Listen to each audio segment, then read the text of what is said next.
Innal hamdalillah nahmaduhu wa nasta'inuhu wa nastaghfiruh wa na'udzu billahi min syururi anfusina wa sayyiati a'malina man yahdihillahu fala mudhillalah wa man yudlil fala hadiyalah. Asyhadu an la ilaha illallah wahdahu la syarikalah wa asyhadu anna Muhammadan abduhu wa rasuluh. Ya ayyuhalladzina amanu taqullaha haqqa tuqatih wa la tamutunna illa wa antum muslimun. Allahumma shalli wa sallim ala nabiyyina Muhammad wa ala alihi wa ashabihi ajmain. Ikhwan fillah yang dirahmati oleh Allah, ini pertemuan kedua kita dalam kajian Bulughul Maram, Kitabul Jami bab al-adab. Kita masih membicarakan hadis nomor 1438 ya, atau hadis pertama dari bab adab ini tentang hak-hak seorang muslim, di mana pada pembahasan sebelumnya kita membahas bahwa hak seorang muslim itu adalah menjawab salam. Menjawab salam itu hukumnya adalah fardu kifayah, sedangkan memulai salam itu hukumnya sunnah kifayah. Kita masuk pada yang kedua, yaitu idza laqitahu wa idza da'aka fa'ajibhu. Ini hak yang kedua. Apabila dia mengundangmu, fa'ajibhu, maka penuhilah undangannya. Nah, secara lahiriah kata Imam Son'ani, secara lahiriah dari hadis ini menunjukkan umumnya gitu ya, semua undangan. Artinya undangan apapun itu wajib dihadiri, mau walimah, mau sunatan gitunya, atau undangan sekedar untuk makan malam misalnya. Ini secara lahiriah hadis gitu. Akan tetapi para ulama mengkhususkan yang dimaksud dengan undangan di sini adalah undangan walimah gitu, undangan walimah. Artinya yang wajib dihadiri itu adalah kalau orang mengundang kita ke pernikahan mereka, maka wajib bagi kita untuk hadir. Kecuali kalau di dalam pesta tersebut atau walimah tersebut ada kemaksiatan. Kata para ulama, ketika di walimah tersebut ada acara-acara maksiat, maka gugur kewajiban untuk hadir di sana. Ya. Tapi boleh enggak? Misalnya walimah aya dangdut gitu. Boleh enggak hadir di situ? Secara asal enggak boleh kalau ada kemaksiatan. Tapi kata para ulama dibolehkan dengan syarat apa? Amar ma'ruf nahi munkar. Ketika kita diundang misalnya, kemudian ada yang bermaksiat di situ, ya kita wajib menasihati. Karena Nabi mengatakan barang siapa yang melihat kemungkaran, kata Nabi, maka rubahlah dengan tangannya. Maksudnya kalau kita punya kekuasaan dan wewenang, rubah dengan itu. Kalau tidak punya, dengan lisannya nasihat gitu. Kalau tidak sanggup juga, maka dengan hatinya. Nah, dakwah dengan hati bagaimana? Tinggalkan tempat itu. Jangan sampai dangdutna ditonton. Nabi mau mengingkari dengan hati cenah. Nya tinggalkan gitu. Aku mengingkari dengan hati tapi ditonton wae. Ya. Nasi gandung ngadu hayam, sabari judi. Orang teu miluan mengingkari dengan hati tapi nonton darame. Datang polisi kan sarua ditewak nama. Nah gitu. Jadi bukti mengingkari dengan hati itu kita meninggalkan tempat kemaksiatan tersebut. Gitu ya. Nah jadi yang dimaksud kalau dia mengundangmu maka datanglah adalah undangan walimah selama pada undangan tersebut tidak ada acara-acara kemaksiatan. Kalau ada acara kemaksiatan maka gugur kewajiban itu. Kecuali kita datang untuk apa tadi? Beramar ma'ruf nahi munkar.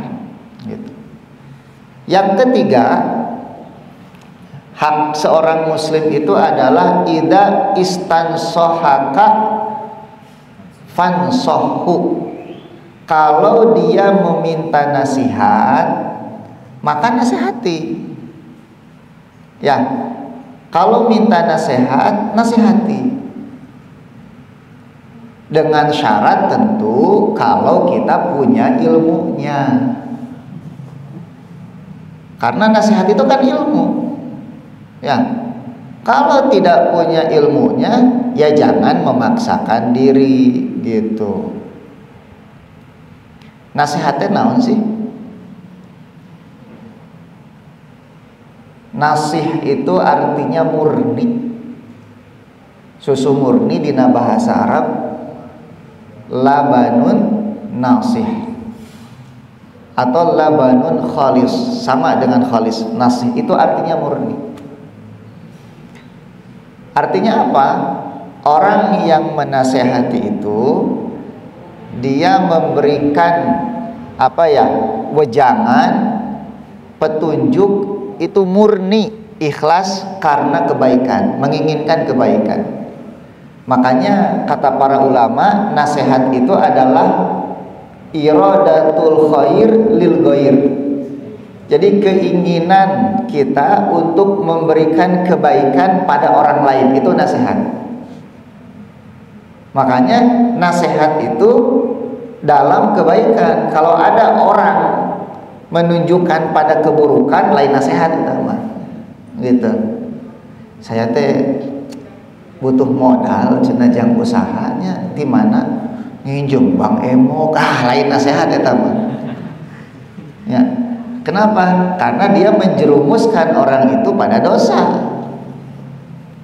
Ya, jadi nasihat itu menunjukkan pada kebaikan, itu nasihat. Gitu. Jadi iradatul khair lil ghair. Iradatul khair lil ghair itu definisi dari nasihat. Nah, kalau ada orang meminta nasihat kepada kita dan kita bisa menasihatinya, punya ilmunya, wajib dinasihati itu. Kalau kita punya ilmu, bisa menasihati tapi tidak memberi nasihat padahal diminta, maka kita terkena ancaman nanti. Ya, man su'ila an syai'in, gitu ya, barang siapa yang ditanya tentang sesuatu fakatamahu, kemudian dia menutup-nutupi sesuatu itu, lujima bilijamin minan nar, maka dia akan diikat nanti seperti kuda dengan ikatan api neraka. Nah ini gak boleh menutup-nutupi ilmu. Ya. Nah, jadi menasihati orang ketika diminta itu hukumnya apa? Wajib. Gitu. Tapi kalau misalnya kita ngasih nasihat padahal orang itu tidak memintanya, boleh tidak? Boleh. Ada orang melakukan keburukan, kemudian kita nasihati, tong siga kitu ulah nginjem ka Bang Emo, haram hukumna. Itu hukumnya apa? Dia nggak minta nasihat, tapi kita nasihati. Berarti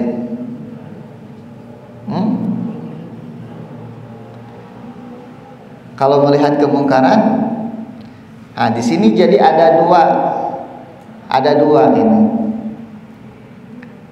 Misalnya kalau dia melakukan kemungkaran, maka menasehati itu hukumnya wajib karena itu bagian dari dakwah. Tapi kalau dia sedang tidak melakukan kemungkaran, gitu ya, lup-lupnya, kayaknya baterainya nih udah sekarat ini. Kalau dia tidak sedang melakukan kemungkaran, tapi kemudian kita memberi nasihat, maka itu hukumnya mandub yang seperti itu. Mandub itu apa? Dianjurkan saja. Ya, ada orang sedang santai, duduk-duduk, tidak melakukan kemaksiatan, tapi kemudian kita nasihati. Nah, itu mandub hukumnya. Tapi kalau dia melakukan kemungkaran, hukumnya apa? Wajib.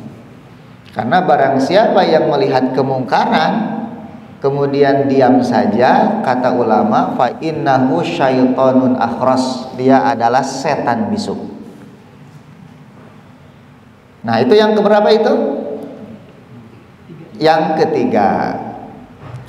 Yang keempat, wa idza atisa fahamidallaha fashamidhu. Kalau dia bersin kemudian memuji Allah, artinya mengucapkan alhamdulillah, fashamidhu, maka jawablah, gitu. Maka jawablah. Pertama, menjawab bersin itu kalau orang yang bersinnya itu mengucapkan alhamdulillah. Berarti kalau tidak mengucapkan alhamdulillah wajib dijawab? Tidak, tidak perlu. Ya, tidak perlu. Nah, ini menjadi dalil tentang takzir. Salah satu dalil takzir itu ini. Apa takzir itu? Hukuman yang diberikan oleh hakim untuk kejahatan yang hukumannya tidak secara tegas disebutkan di dalam Al-Quran dan Sunnah. Kan ada hudud, ada kisos. Kalau hudud dan kisos itu sudah ditentukan. Tapi ada kejahatan-kejahatan, ini kayaknya nggak enak nih. Nah, ada kejahatan-kejahatan yang hukumannya dikembalikan kepada hakim. Itu namanya takzir. Nah, ketika orang bersin kemudian tidak menyebut alhamdulillah, tidak kita doakan. Sebagai apa hukumannya? Gitu. Nah, lalu kenapa ketika bersin dianjurkan untuk alhamdulillah itu? Coba, kalau huai itu alhamdulillah entenya. Kalau terap ada perintahnya terap, nggak ada ya. Tapi namun bersin mah alhamdulillah kunaon nikmat, lamun terjadi teh keheul. Bener tuh. Itu udah bikin kok kikituan tapi terjadi. Nah, caranya ngarah jadi moyan. Atel tahu moyan, antum tangga di bawah sinar matahari insya Allah jadi. Itu kan lamun terjadi teh keheul. Kenapa? Rek nikmat terjadi. Nah, kenapa itu nikmat? Karena kata dokter dengan bersin itu berapa juta kuman yang keluar dari hidup kita. Jadi itu teh mekanisme tubuh untuk mengeluarkan penyakit. Dan dengan bersin itu tubuh kita menjadi seger lagi, menunjukkan tubuh yang aktif bersin itu. Beda jeung heuai mah pangedulan. Ya, bener teh. Nya nu bersin mah aktif, aya nu heuai mah pangedulan gitu. Mata lamun heuai mah ditutupan eta teh. Bisi nepakeun penyakit. Dan bisa aya penyakit asup. Bersin ke sampai ditutupan. Lantaran penyakitnya bisa tepak ka batur. Nah, udah. Obat baterainya.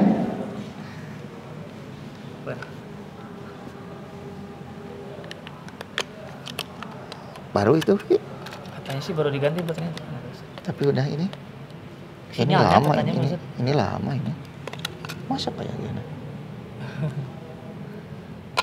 Oh ini mah baterai ini ya, baterai charger ya. Dicas. Sinyal kayaknya ya. Sinyal. Bismillah. Nah, Alhamdulillah.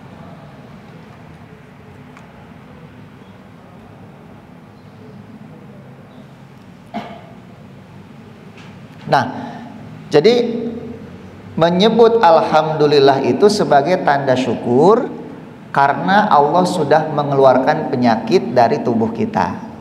Gitu. Nah, maka menjawabnya menjadi wajib bagi mereka yang bersyukur itu.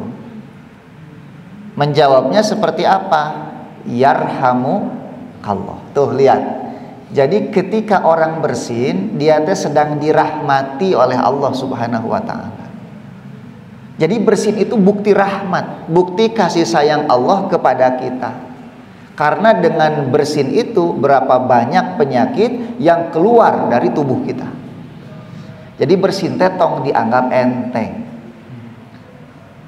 Urusannya tidak gampang bersin itu. Kita selalu menganggap rahmat, rizki, nikmat itu kan duit wae. Ya, selalu materi. Lupa kalau bersin itu adalah rahmat Allah juga. Makanya kita ucapkan alhamdulillah. Maka bagi mereka yang mengucapkan alhamdulillah dan kita mendengarnya, wajib bagi yang mendengar untuk mengatakan yarhamukallah, semoga Allah merahmatimu, memberimu kasih sayang. Kemudian dijawab lagi, nganuhunkeun geus didoakeun. Naon jawabna? Yahdikumullah wa yuslih balakum. Semoga Allah memberimu petunjuk dan memperbaiki keadaanmu. Aduh, silih ngadoakeun nya ku bersin wae. Ningali agama Islamanya urusan bersin wae lain urusan enteng-enteng. Dan saya yakin di agama yang lain tidak ada yang seperti itu. Pernah ngadangu teh selain Islam bersin didoakeun? Moal aya sigana teh nya. Nepikeun ka urusan bersin aya aturanna dina Islam, maknya ngurus nagara eueuh aturanana. Asa teu kaharti ya. Asa teu kaharti. Wa yuslih balakum.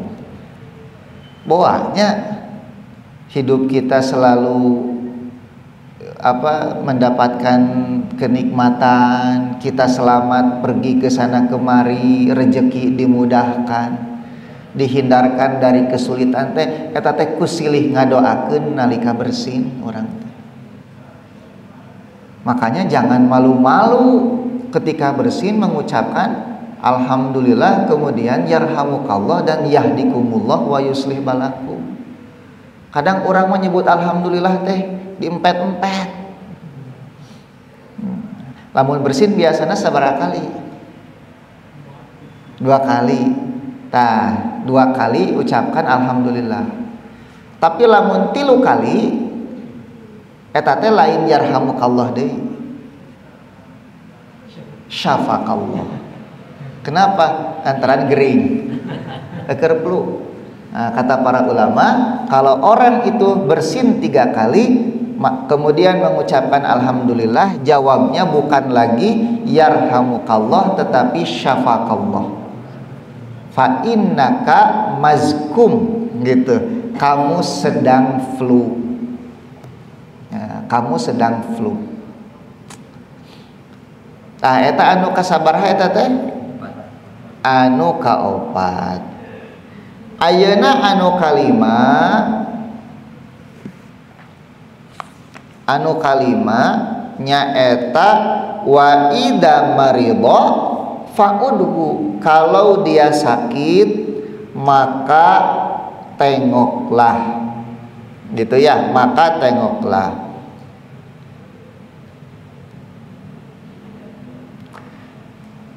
Cuma pertanyaannya, menengok itu hukumnya wajib ain atau wajib kifayah? Al-Imam Bukhari di sini dikatakan hukumnya wajib. Tetapi ada juga yang berpendapat, kata beliau, fardu kifayah. Dan ini pendapat Imam Bukhari. Tetapi jumhur ulama katanya, di sini dikatakan mengatakan hukumnya mandubah, aneh ya. Wa dhahabal jumhur ila annaha mandubah. Wa naqala Nawawi, dan Imam Nawawi menukil ijma ala adamil wujub. Tidak, hukumnya tidak wajib. Maksudnya bukan wajib ain gitu. Jadi yang dimaksud wajib di sini adalah wajib kifayah. Kalau sebagian sudah menengok, maka gugurlah kewajiban itu dari sebagian yang lainnya. Nah, ini yang kemudian hilang dari tradisi kita semenjak ada WA. Nu gering teh lain dilongok.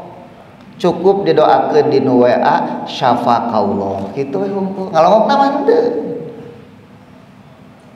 Pak, kalau ada yang sakit itu usahakan tengok. Kenapa?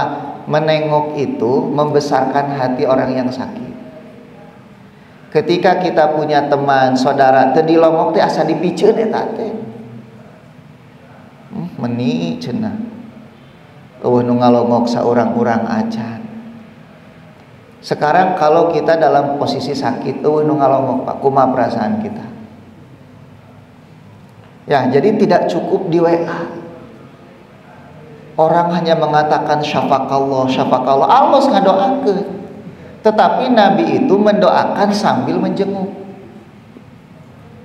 Ya, Nabi itu mendoakan sambil menjenguk. Ini yang kemudian hilang saat ini. Seolah-olah dengan mengatakan syafaqallah kita sudah menunaikan kewajiban kita kepada saudara kita, padahal belum. Kecuali tadi kita tahu ada sebagian saudara kita yang kemudian sudah menengoknya, maka gugurlah hal itu dari kita. Ngan atuh kanu kahadean masing paboro-boro gitu urang teh. Wah, ini sakit langsung gitu.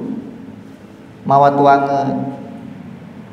Mun bisa mah ulah ku tuangeun katang da nu gering mah pahit kabeh ge Pak. Anehnya ari keur sehat gara tara mere urang mah. Ari lagu gering dibawa segala rupa. Nuangna oge pahit. Saya menunggu istri itu Pak 2 minggu lebih di rumah sakit itu. Dan ketika ada yang nengok itu rasanya senang sekali Pak. Padahal nu geuringna lain abi istri, tapi ketika ditengok itu senang rasanya. Nah, makanya berusahalah kalau ada tetangga, ada teman gitu ya, ada saudara yang sakit itu jangan dibiarkan. Sebisa mungkin kita datang untuk menjenguk. Tujuannya apa? Mendoakan. Ya, memberikan semangat. Apalagi kalau sakitnya parah. Kade tong nyingsieuna. Ari bapak teh damang naon? Jantung cenah aduh, Pak. Tetangga abdi ge maot kamar teh urut. Stres, Pak. Gitu nya. Hayong maot harita keneh. Gitu. Nah, jadi menengok itu pertama untuk memberikan semangat.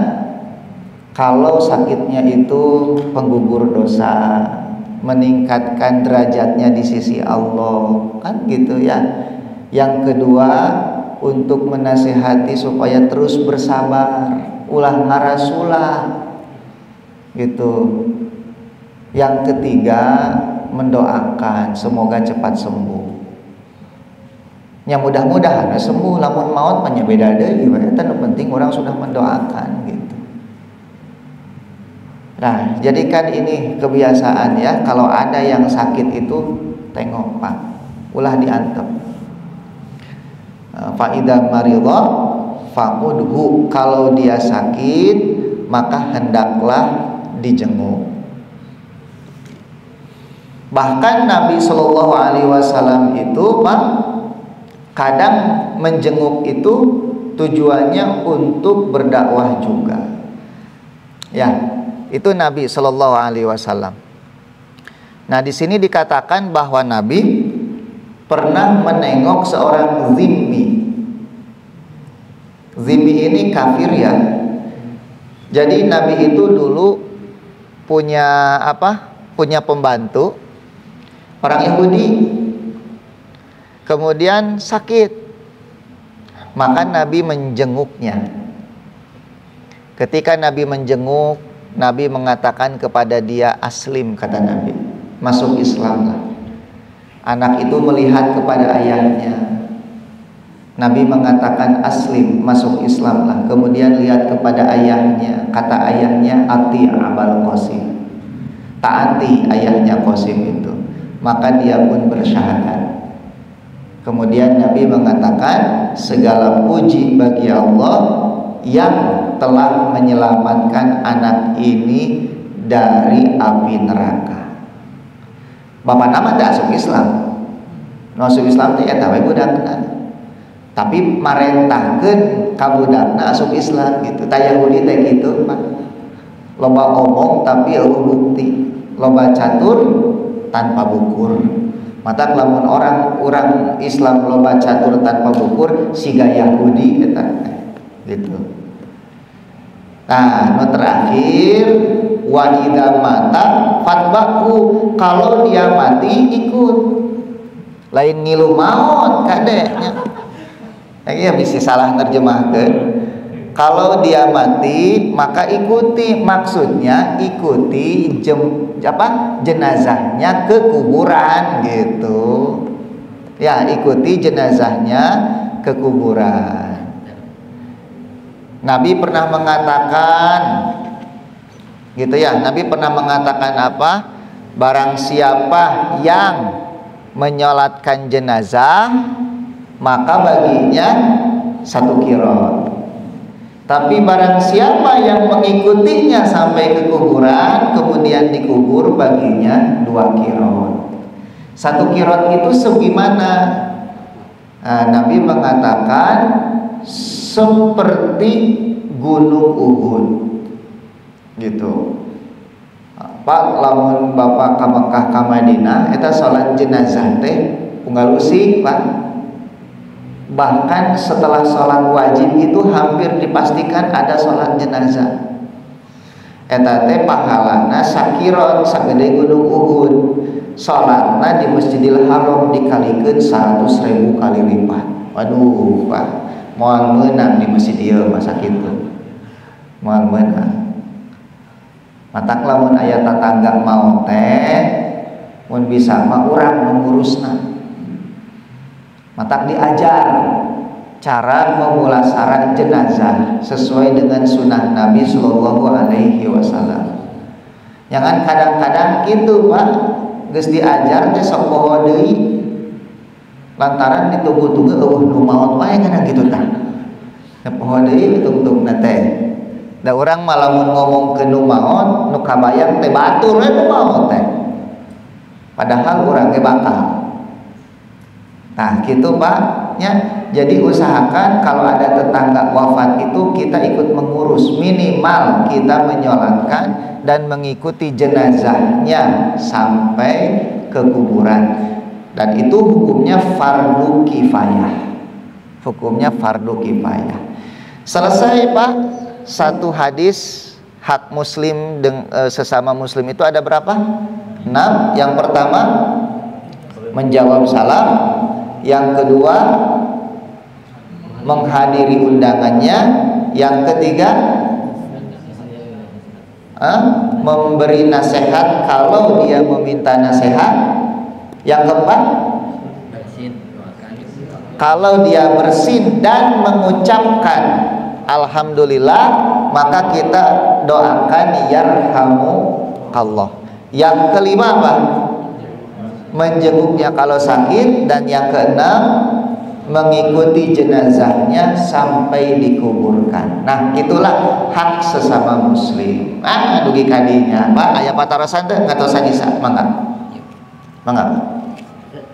di kemana teh pernah ada ininya jenazah tapi nggak ada yang menyolati itu karena katanya orang itu tidak pernah sholat imam gitu.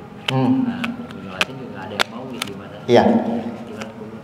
Orangnya tukang mabok gak pernah sholat. Ya katanya.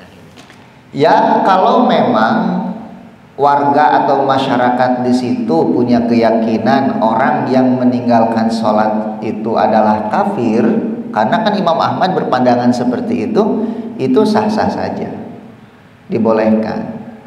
Cuma memang kalau mazhab di kita kan di Indonesia kebanyakan Syafi'i ya, dan mayoritas Syafi'i itu menganggap orang yang tidak sholat selama dia meyakini sholat itu wajib, maka dia tetap muslim dalam pandangan mazhab apa? Syafi'i. Walaupun Imam Syafi'inya sendiri ada beberapa riwayat dari beliau. Sebagian riwayat mengatakan Imam Syafi'i pandangannya sama dengan Imam Ahmad gitu, bahwa orang yang meninggalkan sholat sama sekali itu kafir hukumnya. Gitu ya. Nah, jadi kalau ada orang misalnya satu masyarakat memiliki pandangan bahwa orang yang tidak sholat itu apapun alasannya maka dia kafir, kemudian mereka tidak mau menyolatkan orang itu, ya memang ada alasan di sana. Apakah berdosa masyarakat itu? Tidak. Kalau nguburinnya tetap itu. Iya, kalau dikubur mah nyakudu atuh maknya dibalangkeun kasusukan. Ikut masih berlaku nih tadi ikut gitu. Ya kalau misal ini kan berlaku bagi muslim kan, jenazah muslim. Berarti kalau mereka menganggap bahwa dia sudah kafir, tidak ada kewajiban sebetulnya. Hanya kan kita kondisinya kondisi di mana masyarakat Indonesia ini memandang bahwa orang yang tidak sholat itu tetap muslim gitu. Sekarang kalau tidak ada yang mengurus sama sekali, di satu sisi dia mengaku muslim tapi tara sholat, kemudian awah ngurus, kapan mual diurusku umat mulain waradanya anggar orang deh ngurusna gitu. Nah jadi walaupun tidak sholat tetap harus dikubur sama kita, karena tidak ada orang yang mau mengurus dia. Akhirnya ya kita sendiri yang tetap harus menguburnya. Wallahu a'lam bishawab. Ada lagi pertanyaan?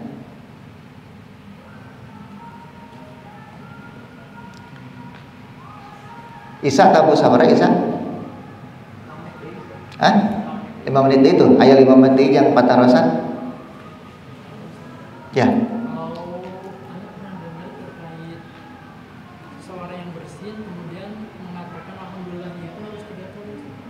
Enggak.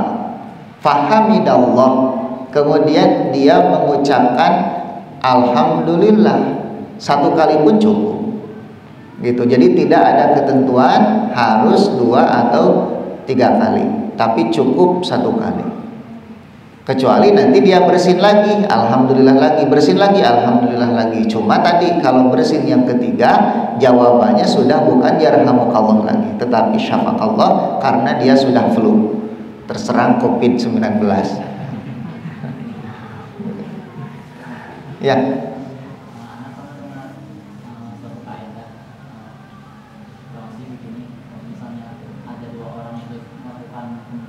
Ya.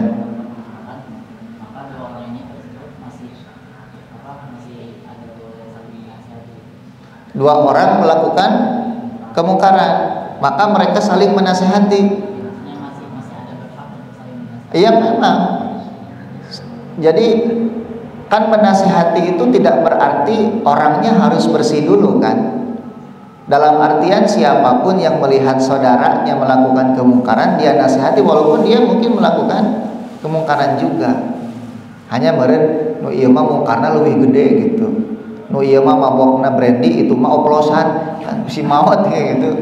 Dinasihatan gitu. Itu tong ngoplos gitu, setan ge tara ngoplos. Nah gitunya bisi maot gitu. Geus we ieu jeung urang ieu gitu. Nya ulah atuh ari kitu geuning. Ya jadi memang orang itu dalam hadis ini selama muslim ya menasihati, dan nasihat itu kan bukan hak orang soleh saja kan. Kita walaupun belum soleh gitu ya silahkan untuk menasihati kalau saudara kita melakukan dosa gitu ya. Wallahu a'lam bishawab. Kita cukupkan sampai di sini ikhwan ya. Satu hadis, insyaallah nanti pertemuan berikutnya kita masuk kepada hadis unzur ila man huwa asfala minkum. Lihatlah kepada orang-orang yang berada di bawah kita.